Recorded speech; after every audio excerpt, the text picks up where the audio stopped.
दोस्तों, कुछ सफर जिंदगी के लिए इतने ज्यादा डरावने बन जाते हैं कि उनको बाद में याद करके हमें अजीब सा महसूस होता है। मैंने भी अपनी जिंदगी में एक ऐसा सफर किया था जो मेरी जिंदगी का सबसे डरावना सफर बन गया था। तो आइए जानते मेरे साथ जुड़ी हुई ये डरावनी दास्तां। दोस्तों, मेरा नाम रघुनाथ है और मैं यूपी का रहने वाला हूँ। सालों पहले मैं एक टैक्सी ड्राइवर की नौकरी किया करता था। मैं जिस सेठ के पास काम करता था उसके पास बहुत ही सारी टैक्सियां थी। मेरे अलावा उसके पास बहुत सारे ड्राइवर भी थे जो वहाँ पर काम किया करते थे। हमें सवारियों को एक जगह से दूसरी जगह पर छोड़ना होता था। हम अक्सर एयरपोर्ट से सवारियों को उनके घर तक छोड़ दिया करते थे। एक दिन की बात है जब मैं एयरपोर्ट पर इधर उधर भटक रहा था, लेकिन मुझे कोई भी मुसाफिर नहीं मिला जो मेरी टैक्सी में सफर कर सके। थोड़ी देर तक इंतजार करने के बाद वहाँ पर कुछ लोग पहुँचे और उन दो चार जनों को देखकर मैं समझ गया कि शायद ये सफर करने वाले ही लोग हैं। फिर वो मेरे पास पहुँचे और बोले, भाई साहब आगे तक चलोगे? तो मैंने उन्हें साफ मना कर दिया क्योंकि मैं अपनी टैक्सी में काफी लंबा सफर करना चाहता था, चाहे उसके लिए मुझे पूरी रात ही क्यों न गुजारनी पड़े। लेकिन फिर उन लोगों ने बताया कि उन्हें पथोर नगर जाना है। उस गांव का नाम सुनकर मैं तो हैरानी हो गया था क्योंकि मैंने आज से पहले कभी भी उस गांव का नाम नहीं सुना था। इसलिए मैंने उन लोगों से पूछा, लेकिन भाई साहब मैं इस एड्रेस के बारे में नहीं जानता। फिर उन्होंने मुझे पूरे रास्ते के बारे में बताया।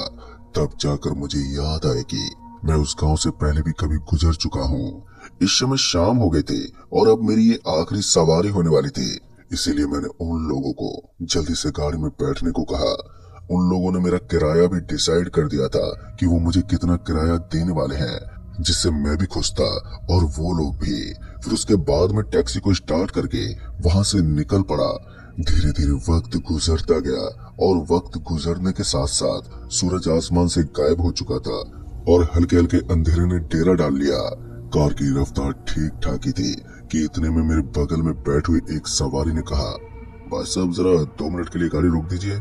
उस आदमी की बात सुनकर मैंने उसकी तरफ देखते हुए कहा, यहाँ पर गाड़ी रुकवा कर आप क्या करेंगे? फिर उसने बताया कि उसे बहुत ही जोर से टॉयलेट लगा हुआ है, इसलिए उसे गाड़ी से नीचे उतरना है। फिर मैं उससे कुछ बोल नहीं पाया और थोड़ा आगे ले जाकर मैंने गाड़ी को रोक दिया और जैसे ही गाड़ी रुकी तो वो आदमी नीचे उतरा और मैं उसके आने का वेट करने लगा। मगर मैं जैसे ही पीछे घूमा तो मैंने पाया कि वो बाकी के 2 आदमी आराम से पीछे वाली सीट के ऊपर बैठे हुए थे, लेकिन उन दोनों की नजर मेरे ऊपर बनी हुई थी। पता नहीं क्यों, लेकिन वो दोनों मुझे घूर घूर कर देख रहे थे। उनका ये तरीका मुझे थोड़ा ठीक नहीं लगा, पर मैंने उनकी इन हरकत के ऊपर जरा सा भी ध्यान नहीं दिया। लगभग 2 मिनट हो गए थे, लेकिन टॉयलेट करने गया वो आदमी अभी तक वापस नहीं लौटा था। फिर 2 मिनट बीतने के बाद 5 मिनट हुए और 5 मिनट के बाद 10 मिनट भी बीत गए, लेकिन अभी तक वो आदमी नहीं लौटा था। तभी पीछे बैठे हुए उन दोनों लोगों ने कहा, अब वो कभी नहीं आएगा, यहाँ से गाड़ी निकालो। दोस्तों, उसकी बात सुनकर तो मैं सोच में ही पड़ गया क्योंकि मुझे नहीं लगा था कि कोई अपने साथी को बीच रास्ते में छोड़कर ऐसे छोड़कर जा सकता है। तभी मैंने उनमें से एक आदमी को बोला, अरे भाई साहब आप जरा नीचे उतर कर अपने दोस्त को ढूंढ लीजिए कि आखिर वो कहाँ गया है। अब इससे आगे मैं कुछ बोल पाता कि उसने झट से मेरे कॉलर को पकड़ते हुए कहा, तुझे जितना बोला है उतना कर, वरना तुझे गाड़ी से नीचे फेंक कर ही मार दूंगा। इस बार उस आदमी का गुस्सा मुझसे बर्दाश्त नहीं हुआ और उल्टा मैंने उसकी कॉलर पकड़ ली। लेकिन मुझे महसूस हो रहा था कि मेरी ताकत उसके सामने बहुत कम थी। तभी उसने मुझे जोर से धक्का मारा और मैं गाड़ी के स्टीयरिंग व्हील से जा टकराया। सच में उसके बाजू में बहुत ही ज्यादा ताकत थी, लेकिन उसके बाद धीरे धीरे उस आदमी का चेहरा और उसका पूरा हुलिया ही बदलने लगा, जिसको मैं अपनी आंखों से साफ साफ देख सकता था। अब ये सब इतनी जल्दी में हुआ कि मैं कुछ समझ ही नहीं पाया। पहले की तरह दिखने वाला वो नॉर्मल आदमी अब किसी भूत की तरह बन गया था, जिसका आधा शरीर बालों से ढका हुआ था और उसका चेहरा अभी भी किसी इंसान की तरह था। फिर उस आदमी ने एक भारी आवाज में कहा, जितना कहता हूँ उतना कर, वरना तू भी मरेगा। अब एक बात तो मुझे समझ में आ गई थी कि मैं बुरी तरह से फंस चुका हूँ। मैं अभी भी वहीं का वहीं पड़ा हुआ था। तभी वो मेरी तरफ झपटा और मेरे मुंह से एक जोरदार चीख निकल गई। जैसे मेरे मुंह से जोरदार आवाज निकली तो मेरी आंखें खुल गई तो मैंने देखा कि मैं उसी जगह पर खड़ा हुआ था और वो आदमी टॉयलेट करने के लिए अभी भी बाहर ही गया था। फिर मैंने एक नजर मेरे पीछे बैठे हुए लोगों पर डाली तो वो एकदम नॉर्मली दिखाई दे रहे थे, लेकिन वो मुझे देखकर बार बार मुस्कुरा रहे थे। तभी मुझे बाहर की तरफ से कोई आदमी आता हुआ दिखा और ये वही आदमी था जो टॉयलेट करने के लिए गया था। फिर जैसे वो गाड़ी के अंदर आकर बैठा तो मैंने उस आदमी से कहा, अरे भाई साहब, आपने तो बहुत समय लगा दिया। तभी उस आदमी ने कहा, हाँ तो आपने कौन सा भूत देख लिया? और इतना बोलते हुए उसके चेहरे पर भी एक मुस्कान सी आ गई। पता नहीं क्यों, लेकिन इन लोगों के बीच में बैठकर मुझे अपने सपने की हकीकत का एहसास हो रहा था। फिर मैंने गाड़ी को स्टार्ट करने की कोशिश की, लेकिन इस बार गाड़ी स्टार्ट ही नहीं हुई। वो एक झटका खाकर फिर से बंद हो जाती। फिर मैं नीचे उतरा और बोनट को चेक करने लगा। वो तीनों लोग अभी भी गाड़ी के अंदर ही बैठे हुए थे, लेकिन इधर मैं अपनी गाड़ी की कोई भी प्रॉब्लम को पकड़ नहीं पा रहा था। तभी मुझे वहां से एक साधन गुजरता हुआ नजर आने लगा। मैंने उसके सामने हाथ दिखाया और अच्छी बात ये थी कि हाथ दिखाते उसने अपनी गाड़ी की स्पीड को कम कर दिया। ये एक ट्रक ड्राइवर था। वैसे तो मैंने बहुत लोगों से सुना था कि रात में ट्रक को कभी रोकना नहीं चाहिए, लेकिन यहाँ पर मेरी मजबूरी कुछ ऐसी हो गई थी। फिर वो ट्रक जैसे मेरे करीब पहुंची तो उसने ब्रेक लगा लिया। मैंने उसे अपनी प्रॉब्लम के बारे में उस ड्राइवर को बताया तो उस ट्रक ड्राइवर ने अपनी ट्रक को साइड में खड़ा कर लिया और नीचे उतरकर गाड़ी के पास पहुंच गया। फिर मैंने उसे बताया कि इन 3 सवारियों को काफी देरी हो रही है और मुझे इन्हें जल्दी से जल्दी उनके घर तक छोड़ना है। इतना बोलते ही वो ट्रक ड्राइवर मेरी तरफ देखने लगा। मुझे समझ में नहीं आ रहा था कि वो मुझे इस तरह हैरानी भरी नजरों से क्यों देख रहा है। फिर उस ट्रक ड्राइवर ने कहा, भाई साहब, आपने नशा वशा किया है क्या? गाड़ी के अंदर तो मुझे कोई भी नहीं दिख रहा है। उस ट्रक ड्राइवर की बात सुनकर, जिसका नाम शांतनु था, मैं बहुत चक्का रह गया, क्योंकि उसकी कही कई बातें झूठी नहीं थी। और जब मैंने गाड़ी में देखा तो गाड़ी के अंदर मुझे भी कोई नजर नहीं आ रहा था। लेकिन ऐसा कैसे हो सकता था? महज 2 मिनट पहले ही मैंने गाड़ी के अंदर उन लोगों को देखा था। ऊपर से मुझे गाड़ी का दरवाजा खुलने की भी आवाज नहीं आई थी। फिर मैंने शांतनु को कहा, लेकिन भाई साहब, मैं उनको छोड़ने के लिए ही यहाँ पर आया था। मेरी बात सुनकर उसका चेहरा भी थोड़ा डरा सहमा बन गया। फिर उसने कहा, जरा 1 मिनट रुको।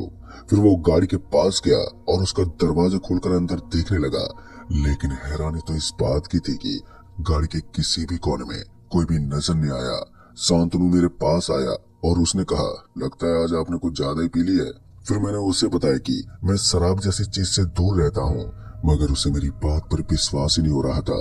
लेकिन फिर शांतनु के कंधे पर अचानक ही किसी ने हाथ रख दिया और जैसे शांतनु ने पीछे पलट कर देखा तो उसने पाया कि जैसा मैंने अपने सपने में देखा था, वो बिल्कुल उसी तरह दिखने वाला आदमी था। अब ये देखकर मेरी तो हालत पतली पड़ गई थी। मुझे तो लगा था कि शांतनु बुरी तरह से डर जाएगा, लेकिन ऐसा नहीं हुआ। उल्टा शांतनु ने उसके सामने खड़े होते हुए कहा, कौन हो तुम? शांतनु की हिम्मत देखकर मुझे भी थोड़ा साहस मिल रहा था, लेकिन ये साहस कुछ देर का ही था। उसने हम दोनों को एक साथ पकड़ा और फिर हमें नीचे गिरा दिया। हम दोनों बीच सड़क पर गिर पड़े थे और फिर गाड़ी की हेडलाइट ऑन हो गई। और गाड़ी की हेडलाइट ऑन होने के बाद ये बात तो साफ थी कि वो गाड़ी हम दोनों को कुचलने के लिए हमारी ही तरफ बढ़ने वाली थी। इसलिए शांतनु ने जल्दी से मुझे ट्रक में बैठने का इशारा किया, क्योंकि अब ट्रक ही एक ऐसा जरिया था जो हम दोनों को बचा सकता था। उसके बाद शांतनु तो भागता हुआ ट्रक में बैठ गया, लेकिन उस गाड़ी ने मुझे एक जोरदार टक्कर मार दी। टक्कर इतनी जोर की थी कि मैं ट्रक के सामने जाकर गिरा था और मेरी हड्डी पसलियों में बहुत ही जोरदार चोट आ गई थी। गाड़ी फिर से मेरी तरफ बढ़ रही थी, लेकिन इस बार शांतनु ने मेरी मदद की और उसने मुझे किसी तरह से ट्रक के अंदर बैठा लिया। फिर शांतनु ने ट्रक का एक्सीलरेटर दबाया और ट्रक को तेजी से निकालने लगा। ट्रक को भगाते समय उसने हेडलाइट को ऑफ कर लिया था और सड़क के ऊपर का नजारा अब दिखना भी बंद हो गया था। मैंने शांतनु से कहा, भाई साहब, आपने ट्रक की हेडलाइट क्यों बंद कर दी? अगर ऐसा ही चला तो हम दोनों कहीं किसी साधन से टकरा जाएंगे। तब शांतनु ने बताया कि मुझे इसकी परवाह करने की जरूरत नहीं है, वो उसका रात दिन का काम है और ये सड़क सच में ही भूतिया है और ये उसका पहला ट्रैवल नहीं है जिसमें वो रात में इस सड़क से गुजरा हो। फिर थोड़ी देर के बाद ट्रक उस सड़क को क्रॉस करके आगे आ गई थी। इस बार उसने ट्रक की हेडलाइट को ऑन कर दिया। हेडलाइट को ऑन करने का मतलब साफ था कि सब कुछ नॉर्मल हो चुका था। पर तभी मुझे उस शांतनु नाम के ट्रक ड्राइवर ने बताया कि अभी तक सब कुछ सामान्य नहीं हुआ है। वो गाड़ी हमारे आगे पीछे कहीं से भी टक्कर मार सकती है, लेकिन अच्छी बात ये थी कि हम अब ट्रक में बैठे थे, जिससे हमारा कुछ नहीं बिगड़ेगा।